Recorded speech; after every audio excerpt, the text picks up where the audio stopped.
हमर भाई ओकरा से बात करे छले, नौकरी में छले, तो हमरा सबके पता चलले ना, तो हमर समझलिए भाई के नौकरी छोड़ा दिलिए तो 10 दिन घर पर बैठले। 10 दिन के बाद टाइल्स के कंपनी में मधुबनी में दोसर अथी में नौकरी अपन धेलक, जाय लागल आबऽ लागल।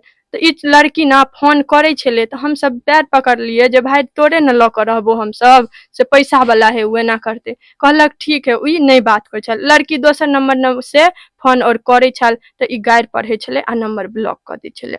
तो ई लास्ट में कहलकै जे देखियो अहाँ के बाप माय नहीं तैयार है तो हम केना अहाँ से बियाह करब, से अहाँ अपन देखियो। तो ई आबि रहल छी कि अमीर लड़की छले, पैघ परिवार के लड़की छलखिन और अहाँ सब मिडिल क्लास के छियै। उहे कमाई छले, तो दुइये गो भाई छै, बुझलिए, 2 भाई छले, एगो भाई बाहर रहे छले आ ई एतऽ कमाई छले, घर परिवार देखे छले, बुझलिए। तो भ गेले, नौकरी धरा देलिए, छोड़ देलिए। तहिया से ई नहीं बातचीत करे छले। ई लड़की कहियो कहियो फोन करे छले, तो ई अपन ब्लॉक कर दे छले नंबर, गारि पढ़ के जे हम नहीं करब ओकरा से। हमरा भाई के मार्च में 11 मार्च का शादी छल। ई लड़की बुझलकै केना ने केना, एकरा पता चल गेले, सर्कल में दोस्त सर्कल में कहलकै जे हमर शादी है, एकरा पता चलले। ई घर में नौटंकी करे लागल है, बुझलिए, जे हम ओकरे से बियाह करब। एकर बाप सोचलक, उमेश यादव सोचलक जे एकरा साथे जे कोनो चीज करत, हमर इज्जत के अथी करत, नहीं लड़का रहते आ नहीं ये ना करत। हमरा भाई के मारलक। एक्सीडेंट हेते दीदी तो चोट लगते, कपड़ा फटते, देह सब छिलेते। हमर भाई के कत्तो खरोचो नहीं, एक रत्ती खरोच नहीं। हमरा भाई के नाक पर मारलक, फोड़ देलक आ गर्दन तोड़ देलक, कत्तो ने कोनो खरोच नहीं। गाड़ी के अगर ठोकर लग जेते तो कथी से लगले अहाँ कहबे ना, ठीक है, ठोकर लगले तो आगे चोट रहते लागल गाड़ी में, पीछे तो नहीं रहते, आगे छे पीछे छे आ दुनू बगल अथी छे। रॉड से हमरा भाई के गाड़ी पर मारलक से ओनाहिते छे। अहाँ फोटो देख लियो, हमरा भाई के लाश के फोटो देखबे तो अहाँ खुद कहबे जे नहीं ई मर्डर भेल छे, ई एक्सीडेंट नहीं छे। आ गाड़ियों देखबे तो अहाँ ई नहीं कहबे जे ई गिरल छे। जखन ई अथी मर्डर भेलै के बाद लाश के कनक के देखियो, लाश हमरा सबके, हमर भाई मर गेले, एक्सीडेंट ओत मार के ओत ध देलके, तो हमरा सबके केकरो ने कहल गेले जे अहाँ के एक्सीडेंट भ गेल या कुछो। थाना की केलके, अपने अथी उठा लेलके लड़का के आ ल जाकर सदर अस्पताल में मृत घोषित क के पोस्टमार्टम के गेट पर जाकर ध देलके, भ गेले। कोई पता नहीं। सुबह में हमरा सबके गांव के सरपंच छथिन से फोन क के कहलखिन जे एक्सीडेंट भ गेल छे। थाना उठेते तो बताओ अहाँ घर के आदमी के कहबे ने, नहीं कहलके एको बेर ने। थाना के तो कोई हक नहीं छे बिना परिवार के मरीज के अथी के नहीं मर गेले तकरा छुए के, जमात करके किछ नहीं।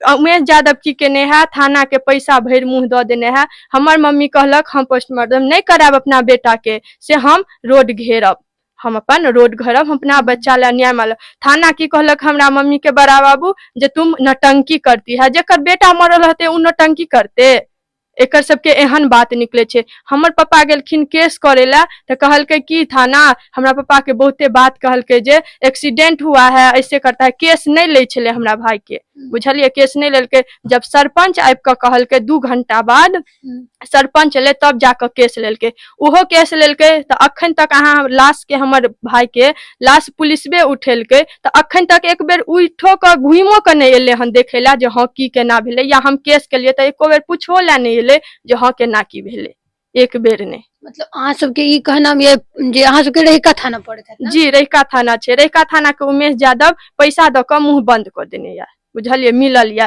थाना आ उमेश यादव मिल के, ओकर बड़का बेटा मिल के केलक हन। ई लड़की प्रिया यादव है, उहे करबेलक सबटा, उमेश यादव के उहे कहलक अथी केलक, तो इतना भेल। अहाँ सबके लग रहल है कि वो लड़की के वजह से अहाँ के भाई के जी जी जी उमेश यादव ई करबेलक हन, अकेले नहीं कर। शादी ले उमेश यादव जे पप्पा भेल की लड़की के मना करे छे? हाँ, शादी लेल हाँ कहलकै नहीं करब, हम नहीं कर देबे, बुझलिए कि हाँ वो कनी बड़का परिवार के छलके। हम सब गरीब दुखिया आदमी तो काज हुनकर तो काज करे छे। हाँ, पहले करे छले, ओइ के बाद नौकरी हम सब बुझलिए जे एना है तो नौकरी ओत से छोड़ा देलिए हम अपना भाई के।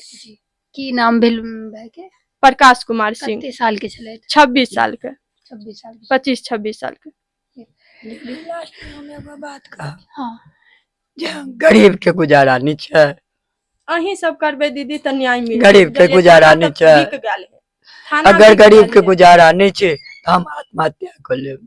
हम एतबी कहब जेना हमरा बेटा के न्याय नहीं भेटत, हम आत्महत्या कर लेब। पैसा आ गया और किछ नहीं। की चाहे छी की न्याय भेटक नया बेटा जे हमरा जहिना भोग क देलक तेनाहिते ओकरो दुनू के फांसी के सजा दियो, ऐसा आगे किछ नहीं।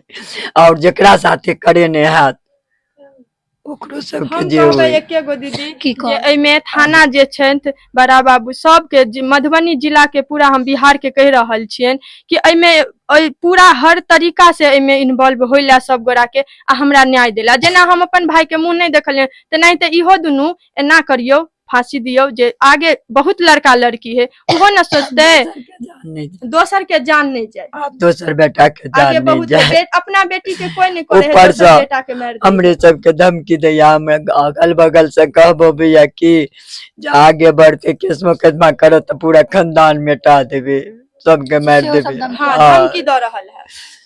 अब लोग सब अभी से कहला जे केस मुकदमा के बीते करतू इतने दबंगिरी चलते दीदी, हमरा बेटो के मार दिल खाते फिगर चलते।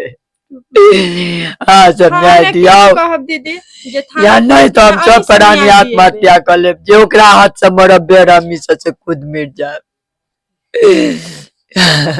आगे नहीं केकरो साथ एहन होय, अपन बेटी के पहले सैते दोसर के बाद बच्चा के नहीं अथी करे। लड़का के गलती रहे, लड़की के गलती पूरा रहे है ना, लड़कियों के ना एक तरफ से ताली नहीं बजे तरफ से नहीं होय छे। हमर भाई अपने लड़की पसंद केलक, भाई छोड़ देने छले, अपने लड़की पसंद केलक हमर भाई, बियाह तारीख सब ठीक भ गेल छल हमर भाई के, जलिए क रहल छल हमर 11 मार्च का बियाह शादी मार्च में चले। हाँ, 11 मुझे अभी दिसंबर से 3 महीना बाद शादी।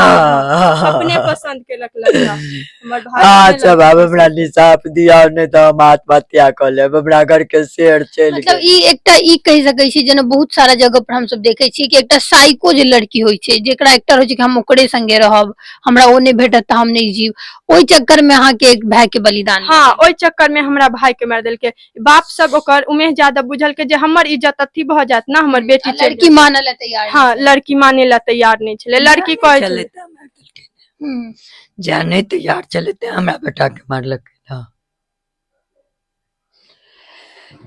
एकटा 25-26 साल के लड़का के जकरा बेरहमी से मार देल जाय छै, और अगर अहाँ फोटो वीडियो देखबे तो अहाँ के समझ में नहीं आयत कि अगर ई लड़का के किया मार देल गेले।